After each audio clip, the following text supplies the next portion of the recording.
Em virtude do decreto estadual que classificou a região da Mauá em bandeira preta, todas as atividades comerciais foram paralisadas. Convidamos o presidente do Sindlojas para falar sobre os reflexos desta paralisação. Nós convidamos o presidente do Sindlojas Erechim para falar um pouquinho sobre este momento difícil que o comércio está vivendo, esse momento difícil que todos nós estamos passando em virtude do aumento de casos de coronavírus, a superlotação dos hospitais e o nosso comércio paralisado.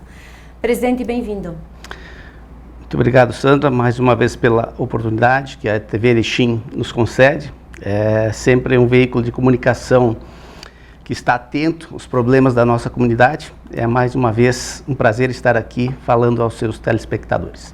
Presidente, na última sexta-feira o governador decretou bandeira preta aqui na nossa cidade. Embora estamos no sistema de cogestão, ainda não foi aprovado pelo COI de Porto Alegre o pedido encaminhado.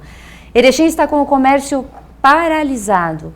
Muitos comerciantes reclamando esse fechamento das portas, se comparando à indústria, se comparando a mercados que conseguem trabalhar e infelizmente eles não.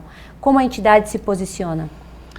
Bem, Sandra e telespectadores da TV Erechim, na segunda-feira o presidente Luiz Carlos Bon, da FEComércio, esteve reunido no Palácio Piratini com o nosso governador do estado, Eduardo Leite, onde ele levava a sugestão da federação e, por consequência, de todos os seus sindicatos filiados no estado, que são mais de 100, para que não fosse adotada a bandeira preta e, consequentemente, o fechamento total do comércio, né? Porque essa fórmula no passado já não apresentou resultados, senão nós não estaríamos de novo um ano após, praticamente um ano ter começado a pandemia, nós voltarmos à bandeira preta. Então são situações que no passado se comprovaram ineficientes e agora nós estamos voltando por uma determinação do governador a praticar o que nós já praticamos lá atrás e que se mostrou sem resultados positivos. Então, a FEComércio se posicionou pessoalmente lá junto ao governador, através do nosso presidente, sugerindo que o comércio permanecesse com as portas parcialmente, pelo menos, né, abertas, com um determinado número de colaboradores, para que não fechemos, né? Nós, no Rio Grande do Sul, nós estamos saindo de um período gravíssimo de uma estiagem, né, que ela assolou o nosso estado por 18 meses, praticamente um ano e meio, onde 3 safras agrícolas, né, foram prejudicadas pelo déficit hídrico no solo. E nós sabemos que o agronegócio ele é uma máquina propulsora. O setor primário ele alavanca o secundário e o secundário terciário, quer dizer, elas estão todos interligados. A nossa economia está interligada, né?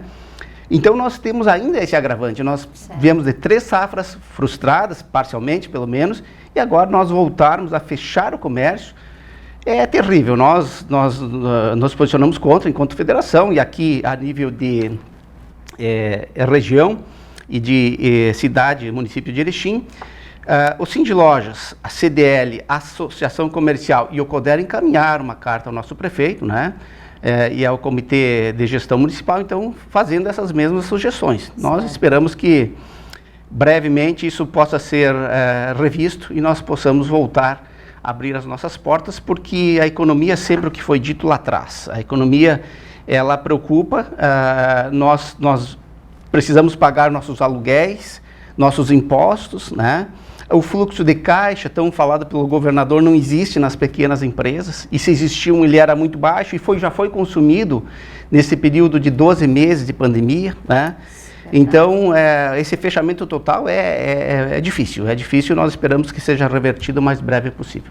Para que as pessoas compreendam, aqui em Erechim, a CDL, o CODER, Sindlojas estão unidas buscando uma solução o mais rápido possível para que as portas voltem a ser abertas? Perfeitamente, Sandra. Nós encaminhamos esse documento aí, né? Ainda já uma reunião que teve no final de semana, então todas com o mesmo pensamento e os mesmos objetivos. Nós não fecharmos nosso comércio, porque aquilo que eu já falei, nós estamos num período já longo de fecha, abre parcialmente ou não, então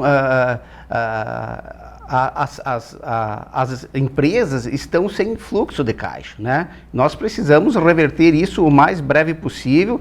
Claro que nós, enquanto Sindlojas, Sandra, nós sempre fomos contrários. Nós deixamos isso muito claro ainda na gestão anterior ao nosso então prefeito, na época, que o Cindy Lojas se colocava contrário ao fechamento, porém nós devemos respeitar o Comitê Municipal, que faz um trabalho excelente, né? Nós não estamos aqui para contrariar os poderes constituídos, mas sempre nos colocamos contrários ao fechamento, certo. Porque economia e saúde têm que andar num paralelo, tem que andar juntos, porque nós sabemos que a pessoa que fica em casa e que tem um tratamento de um câncer para fazer, muitas delas não foram fazer nesse período de um ano e muitas vieram inclusive a falecer. Então você fecha as pessoas em casa, você gera um problema social terrível, né? Se eu não saio de casa, eu não furo o pneu do meu carro, a borracharia não trabalha. Eu não abasteço o meu veículo, o posto de combustível não trabalha.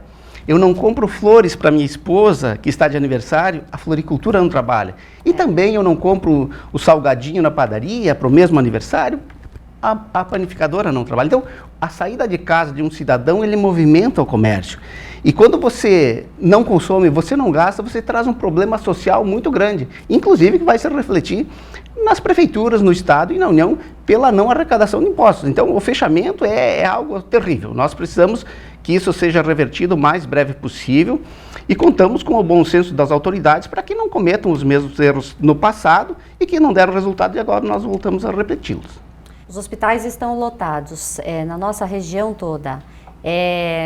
O comércio alega que não é culpa do comércio esse aumento nos hospitais, e sim um carnaval que muitas pessoas se deslocaram para a praia e os mercados. Qual é o posicionamento de vocês referente a essa reclamação deles?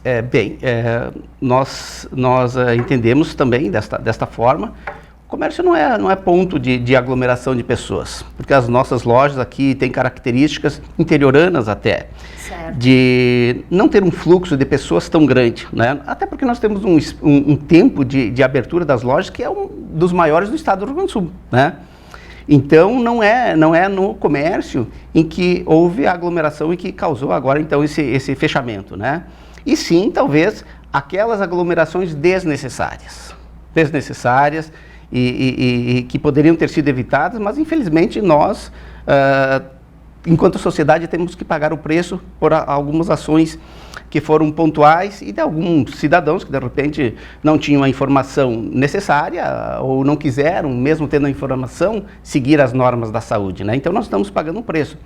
Mas eu gostaria de salientar aqui, Sandra, que a toda essa questão de saúde, nós, infelizmente, não precisaríamos estar passando por isso, mesmo estando num período de pandemia, não fossem ações que no passado nós erramos. Quando o nosso país optou por fazer Copa do Mundo, fazendo estádios bilionários, quando o nosso país optou por fazer Olimpíadas, também com estruturas bilionárias, que não condizem com a realidade do nosso país, o nosso país é um país de terceiro mundo, com mazelas tristes e que nós demoraremos séculos para reverter esse quadro. E também quando o nosso país resolveu, através de governos inescrupulosos, corruptos, investir fora do país. Construíram lá hidrelétricas, né, portos, aeroportos, né, metrôs no mundo. E não se preocuparam em fazer a estrutura de saúde também aqui no Brasil. Então lamentamos agora o preço que nós estamos pagando por não termos essa estrutura que governos lá atrás usaram mal o dinheiro público. Tivessem investido em hospitais, em infraestrutura, em saúde, nós não estaríamos passando por isso. Então, é um preço que nós estamos pagando pela má gestão dos recursos públicos e da corrupção que foi implantada no nosso país, e ela chegou. E a conta da corrupção chegou, né? Então, cada real que você desvia dos cofres públicos, você tira de uma criança, você tira de uma gestante, você tira de uma empresa, né? E você tira dos cofres do próprio Estado, porque é um ciclo, né? Então, nós estamos pagando o preço da corrupção que foi implantada no nosso país, infelizmente. Presidente, vocês estão tendo várias conversas com o prefeito municipal, Paulo Polles, entregaram essa carta com essas reivindicações, mas qual é realmente a posição do prefeito para que os lojistas fiquem um pouco mais tranquilos? Bem, o prefeito está aguardando uma posição do governador, né? A cogestão proposta depende da análise e da documentação encaminhada pelo município, né? E também pela AMAL ao governador do estado. Então o prefeito está, digamos, nas mãos do governador, né? O prefeito está muito bem intencionado, né? Mas ele não pode passar por cima do governador do estado. Então essa é a posição do prefeito, o aguardo das definições do governador, que infelizmente, a nosso ver, errou lá atrás, quando já começou a fechar, sem ter comprovação científica. Hoje órgãos como a própria Organização Mundial da Saúde não aconselham mais o lockdown, o fechamento, né? E outros institutos também já chegaram à conclusão há muito tempo atrás que esse fechamento não resolve o problema, como de fato nós podemos comprovar na prática, que estamos tendo que fechar de novo um ano depois. Então, o nosso prefeito faz um trabalho excelente, mas depende da vontade, enfim, da decisão do governador Eduardo Leite. O que precisamos realmente é que a vacina chegue e que seja o maior número de pessoas vacinadas e que as pessoas respeitem também, principalmente o pessoal que gosta de frequentar bar, gosta de aglomerar em horários não diurnos. É verdade, precisamos de uma conscientização. A nossa comunidade é uma comunidade muito boa, as pessoas que convivem na nossa região Alto Uruguai são pessoas conscientes, mas de repente alguém menos avisado acaba cometendo esses exageros e agora todos nós temos que pagar o preço, né? É aquele boleto bancário que chega, né? E ele é inescrupuloso, você tem que pagar porque algum erro lá atrás houve, né? Então nós estamos pagando nesse momento.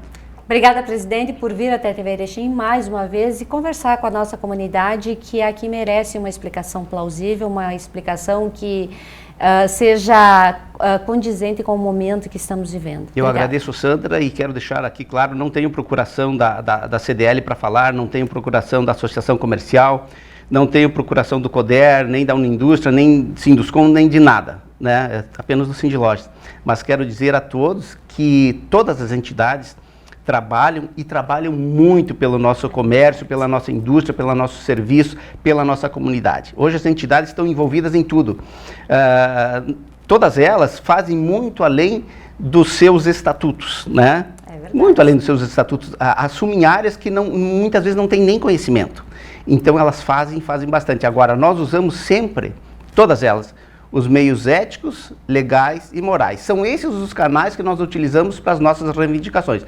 Nós não fazemos baderna, nós não criamos confusão, porque isso não serve para nada, isso não melhora nada, só atrasa. E também ficar jogando pedra por jogar pedra não resolve o problema. Muito obrigado, Sandra. Obrigada.